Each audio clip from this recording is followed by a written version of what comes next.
बड़े और चर्चित छापे की। इनकम टैक्स ने बसपा के एकमात्र विधायक उमाशंकर सिंह के यहां छापा मार दिया। इस छापे से पूरे प्रदेश की राजनीति में, ब्यूरोक्रेसी में हर जगह हलचल मच गई। जिस तरह से कई जिलों में छापामारी हुई, उसको देखकर लगता है कि यह कोई सामान्य बात नहीं है। अभी कुछ दिन पहले सीएजी ने विधानसभा में एक खनन की रिपोर्ट प्रस्तुत की थी, जिसमें कहा गया कि सोनभद्र इलाके में खनन में 60 करोड़ रुपए टैक्स चोरी किए गए हैं। चर्चा यह है कि इसी रिपोर्ट ने एजेंसियों का ध्यान खनन से जुड़ी कंपनियों की ओर खींचा, जिसमें उमाशंकर सिंह सबसे टॉप पर है। रसड़ा में जहां उनका घर है, वहां से वो विधायक हैं। वहां पर उनके घर में घुसने के लिए इनकम टैक्स ने नकली शादी के पंपलेट छपवाकर अपनी कार पर लगवाए, तब वो अंदर जा पाए, वरना गेट ही न खुलता। उमाशंकर सिंह एक छात्र राजनीति से आए हुए व्यक्ति हैं और इसीलिए उन्होंने अपनी कंपनी का नाम छात्र शक्ति कंस्ट्रक्शन कंपनी रखा।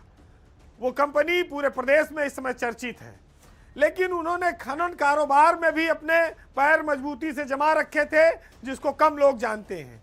छात्र शक्ति कंस्ट्रक्शन के पास पीडब्ल्यूडी के बहुत बड़े बड़े ठेके हैं। कहा यह जाता है कि बड़ी बड़ी सड़कों का काम उमाशंकर के हिसाब से पीडब्ल्यूडी में बनता है। दूसरी ओर उन्होंने एक नई कंपनी फॉर्म की, जिसका नाम है साईं राम इंटरप्राइजेस, जो खनन कारोबार में बादशाह है, खासतौर से सोनभद्र के इलाके में, मिर्जापुर में। इनकम टैक्स की निगाह उन पर ऐसे समय क्यों टेढ़ी हुई जब ये कहा जा रहा है कि वो बीमार थे, जब ये कहा जा रहा है कि उनकी कंपनी पिछले 2 साल से बहुत ज़्यादा काम नहीं कर रही है। लेकिन कुछ लोगों की जानकारी और आंकड़े इस बात के इतर जवाब देते हैं।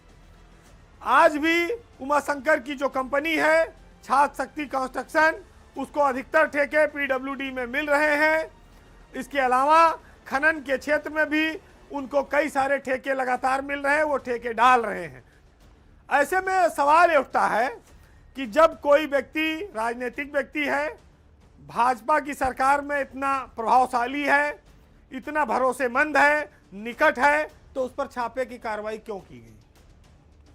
उन पर अचानक ये सख्ती क्यों हो रही है? क्या कुछ राजनीतिक लफड़ा है? क्या बीजेपी की कोई अंतरकला है जो सरकार के करीब जाएगा, उस पर कार्रवाई होगी? तमाम तरह से लोग इसको जोड़कर देख रहे हैं। एक कहानी ये बताई गई कि दयाशंकर बलिया के हैं और उमाशंकर भी बलिया से विधायक हैं, तो परिवहन मंत्री से उनका कुछ टसन है, नाराजगी है, उस वजह से भी छापा पड़ गया। लेकिन सबसे महत्वपूर्ण बात यह आई कि योगी सरकार के एक मंत्री ने अपनी ही केंद्र सरकार की कार्रवाई पर नाराजगी प्रकट की। वो नाम है दिनेश सिंह का। दिनेश सिंह ने इनकम टैक्स के छापे को गलत बताया और कहा कि जब उमाशंकर सिंह कैंसर से जूझ रहे हैं, बीमार हैं, ऐसे समय में उनके ऊपर छापा डालना अमानवीय है, गलत है। वो एजेंसी के इस कृत्य का विरोध करते हैं। दिनेश सिंह ने अपनी नाराजगी खुलकर जताई। क्यों? क्योंकि वो उमाशंकर के समधी हैं, रिश्तेदार हैं, और अपनी बेटी के दर्द को वो बर्दाश्त नहीं कर पाए। हालांकि दिनेश सिंह बयानों के मामले में कई बार सुचिता की उस लक्ष्मण रेखा को पार कर चुके हैं, जब मामला राहुल गांधी, सोनिया गांधी और प्रियंका गांधी के लिए हो। वहां पर उनके लिए उन्होंने बहुत सारे अपशब्द भी बोले हैं। लेकिन आदमी को दर्द का एहसास तब होता है जब अपने पर पड़ता है, तब वो आदमी शब्दों की सुचिता, टाइमिंग का, व्यवहार का, हर चीज का हवाला देता है।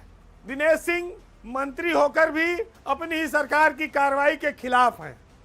उन्होंने अपनी रिश्तेदारी को, पारिवारिक रिश्तों को महत्व दिया, अच्छी बात है, इसमें कोई बुराई भी नहीं है।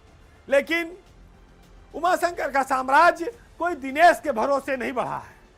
उमाशंकर का साम्राज्य मायावती के जमाने से शुरू हुआ। मायावती जो उनकी पार्टी की आज भी मुखिया हैं, उन्होंने एक बयान देकर चुपचाप वो अपने घर में बैठ गई हैं।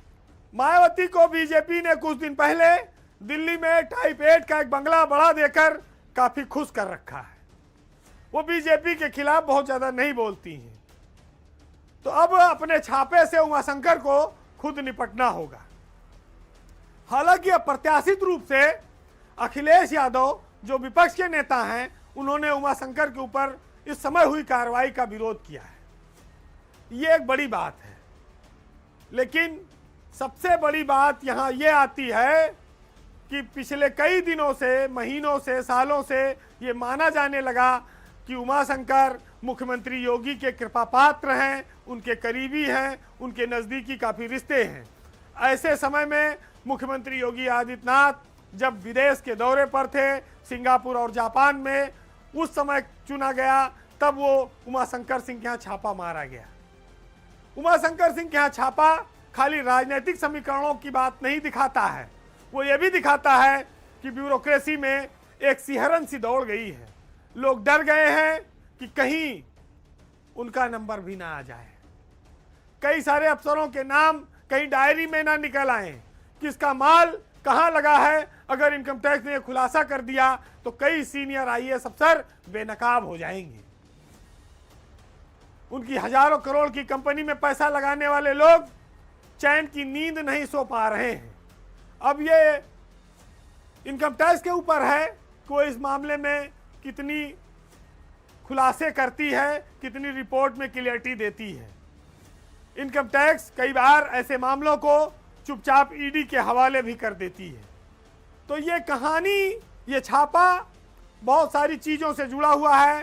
राजनीतिक स्कोर सेटलमेंट भी है, ब्यूरोक्रेसी में भी कई लोगों पर निशाने लगे हैं।